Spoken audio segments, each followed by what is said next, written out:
पूरी उम्र नहीं कमाता त्रोधन आपने पाले पड़ गयो, 2-4-8 दिन जेल में ही तो रहना पड़ियो।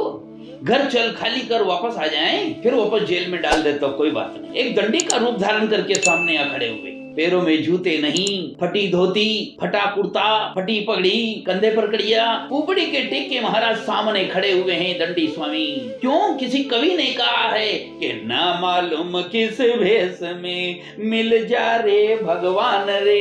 सेठ से पूछ लिया, सेठ मैं भूखा ब्राह्मण हूँ, मेरी नौका में आटा दाल नहीं है। दंडी स्वामी प्रभु ने मुस्कुरा कर कहा, रे सेठ पनिये में 52 बुद्धि होती है, धंधा करे या न करे उसकी जीवन पर सामग्री लिखी हुई होती है। सेठ ने हाथ जोड़ करके दंडी स्वामी प्रभु से कहा, महाराज मेरी नौका में जो भरा है वो सुनो, आपको चाहिए वो मांग लेना, मैं निकाल करके दे दूंगा। दंडी स्वामी प्रभु मुस्कुरा गए। बता सेठ। सेठ ने कहा, महाराज मेरी नौका में हरड़ बेहड़ा बड़ गुलर बना सपाटी बच्च नागपुरी बिड़ंगती जिपारा मुस्की मुलेटी मांगी मिर्च मंजूस पकेदर काजू काचनी छुआरा पीपर पीत पापड़ा प्रासन पिपला आंवला आलू बुखारा चंचल चिरौंजी चीवा चंदन सुचारू लाइची लौंग लौंग सोडा खारा तेज पन धनिया हींग जीरा हींग हल्दी आदि गरम मसाला लता पत्रा दी बतला दिया लींडी पीपर पिपरा मोर तेज पान छाड़ छड़ीला आमी हल्दी मुझ पड़े बाइट बड़ा और भरे हूँ। भगवान ने कहा तथास्तु। यहाँ से अंतर ध्यान हो गया तो ये बनियो यही मर जाओ। नहीं अपराधी जन्म का न कसी का भरा विकार, धन का घमंड प्यारे मन को सुदूर करो, दौलत खजाना माल सबे रह जाना है। ठसाठस हीरे जवाहरात से भरी हुई नौका लेकर के दोनों ससुर जमाई चल दिए। दोनों ससुर जमाई बातें कर रहे हैं चलते हुए। पूरी उम्र नहीं कमाता त्रोधन आपने पाले पड़ गयो, 2-4-8 दिन जेल में ही तो रहना पड़ियो। घर चल खाली कर वापस आ जाएं, फिर वापस जेल में डाल देता, कोई बात नहीं। दोनों ससुर जमाई की इस प्रकार से बातें सुनी। भगवान एक दंडी का रूप धारण करके सामने आ खड़े हुए। दंडी का रूप एक बूढ़े से ब्राह्मण। दंडी का रूप देखा आपने? बूढ़ा सा ब्राह्मण कोबड़ा, पैरों में जूते नहीं, फटी धोती, फटा कुर्ता, फटी पगड़ी, कंधे पर कड़िया, कुबड़ी के टेके महाराज सामने खड़े हुए हैं दंडी स्वामी। किसी कवि ने कहा है कि ना मालूम किस भेष में मिल जा रे भगवान रे। भगवान किसी भी भेष में आपको मिल सकते हैं, इसलिए विश्वास मत करना। प्रभु दंडी स्वामी आकर के खड़े हो गए। सेठ से पूछ लिया, सेठ मैं भूखा ब्राह्मण हूँ, 2 रोटी का आटा चाहिए, इतनी सी दाल चाहिए। सेठ ने कहा, महाराज मेरी नौका में आटा दाल नहीं है, आप आगे जाइए। दंडी स्वामी प्रभु ने मुस्कुरा कर कहा, रे सेठ चल आटा दाल नहीं कोई बात नहीं, धोती हो, कुर्ता हो, पगड़ी हो, जूते हो, चप्पल हो, वही दे दे। सेठ ने कहा, महाराज मेरी नौका में ये भी नहीं है। तब जाकर के दंडी स्वामी प्रभु ने कहा, जो तेरी नौका में हो वो ही दे दे। महाराज ध्यान रखना, कोई भी आपके द्वार पर आ जाए और मांग ले, एक बार में मांगते ही दे देना जो देना है। अन्यथा अगर उसने जिद्दी कर ली तो समझ लेना दोबारा अगर मांग लिया तो ना मालूम कोई भेष में आया हुआ है। और तीसरी बार में अगर मांग लिया महाराज तो फिर बस के पार हो जाएगी। इसलिए तीसरी बार में दंडी स्वामी प्रभु ने सेठ से कहा, सेठ जो तेरी नौका में हो वही दे दे। सेठ ने कहा, ये लुटेरा है, नौका में तो हीरे जवाहरात ठसाठस भरे हुए हैं, ये लूट लेगा, इसलिए इसके साथ कोई और होना चाहिए। पनिये में 52 बुद्धि होती है, चोर में 84 बुद्धि होती है। महाराज धंधा करे या न करे उसकी जीवन पर सामग्री लिखी हुई होती है।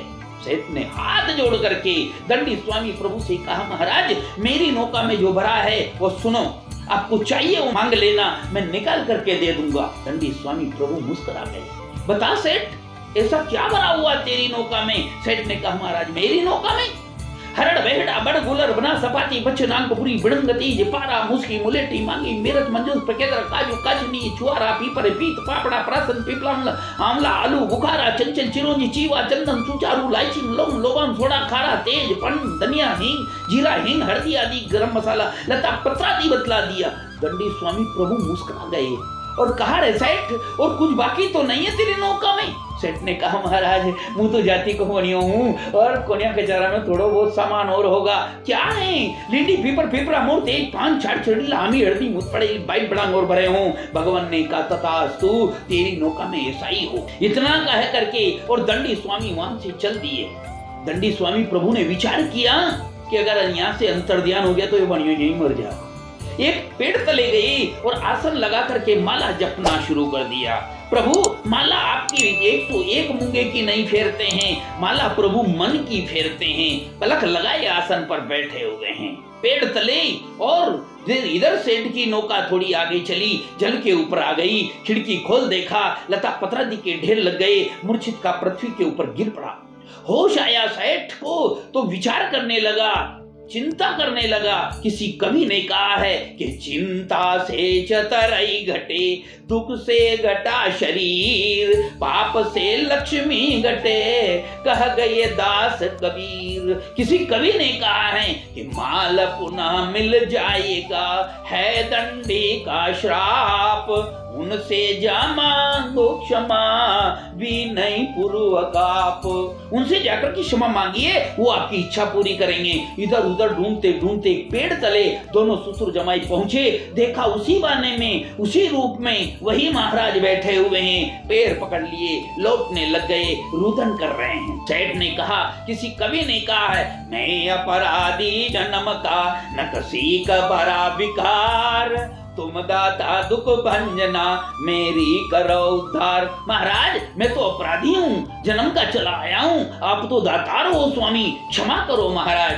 दंडी स्वामी प्रभु ने कहा, सेठ ध्यान से सुनो, धन का घमंड प्यारे, मन को सुदूर करो, दौलत खजाना माल सब रह जाना है, अल्पकाल जीवन में राम पर ध्यान धरो, आए जहां वहीं पर फिर जाना है, झगड़े और लड़ाई का कुछ भी है काम नहीं, काहे को किसी से बेर तुमको बढ़ाना है, लाखन में एक बात तुमको बता रहा हूँ, अंत में मरी जाना, जाओ तुम्हारा द्रव्य तुम्हें मिल जाएगा। दोनों ससुर जमाई नौका पर आए, नौका धन से परिपूर्ण नगर के समीप गए। नौकरों से कहा, जाओ घर पर जाकर के सूचना दो, सेठ जी कंवर साहब धन लेकर के आ गए हैं, हीरे जवाहरात से नौका ठसाठस भरी हुई है। नौकर घर पर गए। लीलावती कलावती का व्रत पूजन चल रहा था। लीलावती का व्रत पूजन पूरा हो चुका था। कलावती का 5वां अध्याय चल रहा था। नौकरों ने जाकर के कहा, और आपको दर्शन के लिए बुलाया है, नदी के किनारे खड़े हैं। लीलावती ने ऐसा सुना और चल दी। कलावती बेटी से कहा, लीलावती ने, बेटी तू भी शीघ्र चली आना दर्शन के लिए, मैं चलती हूँ। उसी समय कलावती कन्या ने महाराज से पूछ लिया, महाराज कितना समय लगेगा इस अध्याय को पूरा करने में? महाराज ने कहा, 2-4 मिनट की बात है महाराज, अध्याय को अधूरा छोड़ दीजिए। कलावती कन्या ने कहा, रोको महाराज। अध्याय को रोका, प्रसाद को छोड़ा, पंचामृत को छोड़ा, अध्याय को छोड़ा और पति के दर्शन के लिए कलावती कन्या उठी। जैसे ही उठी तो उधर क्या हुआ, प्रभु कृपा के द्वारा नौका जल के अंदर डूब गई। कंवर साहब सहित नौका जल में डूबी और कलावती कन्या ने जाकर के देखा, पिता के दर्शन किए पर कंवर साहब नजर नहीं आए।